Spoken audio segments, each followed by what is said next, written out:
आज की कहानी की शुरुआत होगी जहाँ पे देखेंगे कि रानी ने वीर से कहा होता है कि तीज वाले दिन वो घूंघट में आएगी और वीर को उसे ढूंढना पड़ेगा। तभी यहाँ पे रानी घूंघट में आ गई होती है और वीर उसे ढूंढ रहा होता है। वीर इधर उधर देख रहा होता है कि रानी कौन है। जब उसे शक होता है एक लड़की पे कि ये रानी है तो उसके पास जाता है, लेकिन वहां से वो निकल जाती है। ऐसे करते करते रानी छुप छुपा कर भाग रही होती है, लेकिन फाइनली वीर को पता चल जाता है रानी कौन है और उसे पकड़ के वो साइड में ले जाता है और कहता है मैंने आपसे कहा था ना कि मैं आपको हरा दूंगा। तभी रानी से कहता है चलिए। यहाँ पे देखेंगे कि विक्रम जो है वो कियारा से मिलने के लिए एक रेस्टोरेंट में जाता है और वहाँ दोनों अपनी डिवोर्स की बात कर रहे होते हैं और उससे माफ़ी भी मांगता उस दिन उसके साथ जो कुछ हुआ था। यहाँ पे वीर रानी को लेकर जाता है और वहाँ उसका फेवरेट खाना दिखाता है उसे और उसके व्रत खोलने के लिए ये सारी चीज़ें उसने रखी होती है।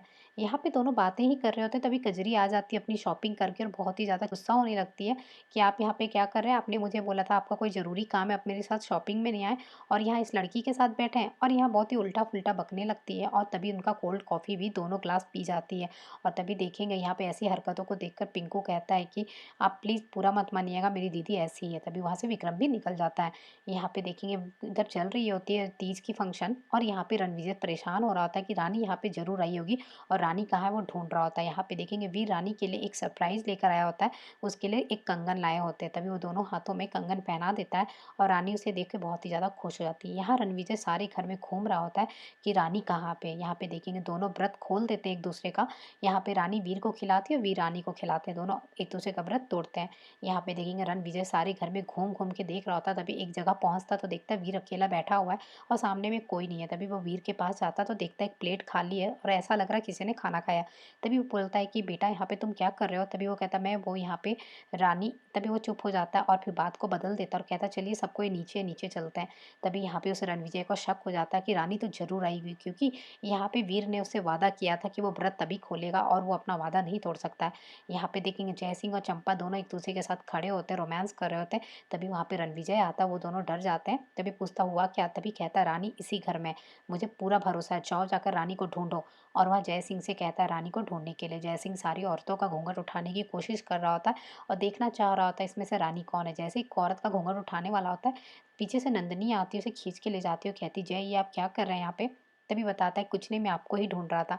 तभी वो कहती है अच्छा ढूंढ लिया ना।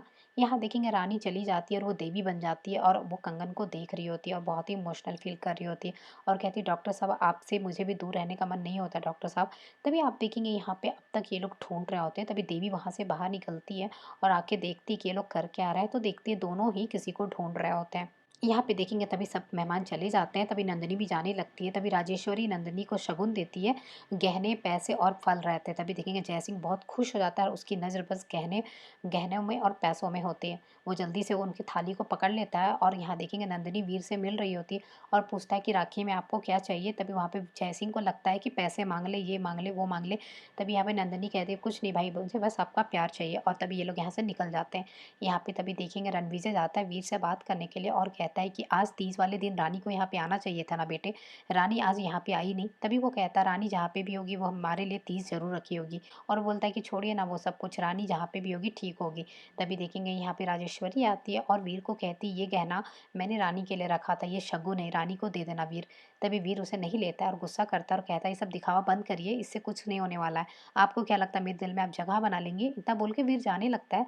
तभी देखेंगे राजेश्वरी का वहाँ पे सर घूमने लगता है और वो गिरने वाली होती है। जल्दी से वीर आता है और राजेश्वरी को संभालता है और सबसे कहता है चिल्ला चिल्ला के जल्दी से दवाइयाँ लेकर आइए, पानी लेकर आइए। तभी वहाँ पे देखते वीर जाने लगता है तो वहाँ पे राजेश्वरी उसे रोकती है और कहती बंद करो ये सब, कभी मेरी फिक्र करते कभी तुम मुझे छोड़ कर जाने लगते हो, कभी तुम कुछ करते हो, ये क्या है वीर। मैं बस इतना चाहती हूँ कि तुम ये शगुन का जो गहना है ये तुम रानी को दे दो। ये गहना मुझे दिग्विजय ने दिया था मेरी पहली तीज पे और मैं चाहती हूँ ये तुम अब रानी को दो और मुझे कुछ नहीं चाहिए। तुम्हें मुझसे नफरत करना है ना तो तुम मुझसे नफरत करो, लेकिन मैं तुमसे जो प्यार करती हूँ उसके लिए तुम मुझे नहीं रोक सकते हैं। यहाँ पे देखेंगे रानीसा चली जाती है। यहाँ पे रणविजय को बहुत ही ज़्यादा गुस्सा आ रहा था ये सब कुछ देखकर। यहाँ पे रणविजय तभी जाते हैं कमरे में, रानी को मैसेज कर देते वीर बन के।